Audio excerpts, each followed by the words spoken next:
Hi friends, তোমরা সবাই কেমন আছো? বাট আমি একদমই ভালো নেই, সেটা তোমরা আমাকে দেখে বুঝতেই পারছো।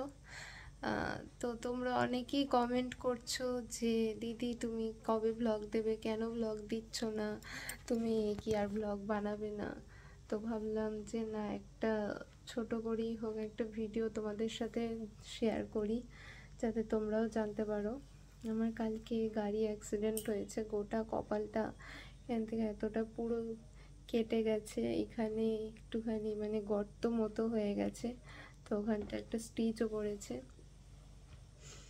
আরও বিভিন্ন কারণে আমি এখন ব্লগ দিতে পারছি না। আমি এখানে এসেছি অনেক দিন হয়ে গেল জাবুয়ে। আমার দিদিমা, মানে আমি ঠাকুমাকে দিদিমা বলি, তোমরা তো জানোই। দিদিমারও শরীরটা খুব একটা ভালো নেই, পেটে অ্যাপেন্ডিসাইটিসটা মানে একটু ক্রিটিক্যাল টাইপের হয়ে গেছে। তো ওটা নিয়ে ছোটাছুটি করা হচ্ছিল, কারণ ডাক্তার বলেছিল যখন তখন বাস্ট হয়ে যাবে। তো দিদিমাকে নিয়েও ছোটাছুটি হচ্ছে, প্লাস আমার কালকে আবার এরকম হয়েছে। তো বিভিন্ন কারণে আমি ব্লগ বানাতে পারিনি, আর এই দুদিন আমি বানাতে পারবো না, কারণ এখন আমাকে পুরোপুরি রেস্টে থাকতে বলেছে, প্লাস আমি কথা বলতে গেলে আমার মাথায় হালকা হালকা লাগছে।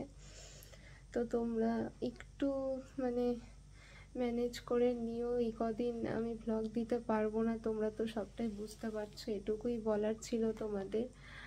কিছুদিন আমি ঠিকঠাক হয়ে যাই, তারপর আমি আবার যেমন আগে ব্লগ বানাতাম সব তোমাদের সঙ্গে শেয়ার করব। তো এটুকুই বলা, তোমরা সবাই ভালো থেকো, সুস্থ থেকো, সাবধানে থেকো। তো আজকে এইটুকুই বলার ছিল, আবার অন্য কোনো একদিন দেখা হবে। টাটা।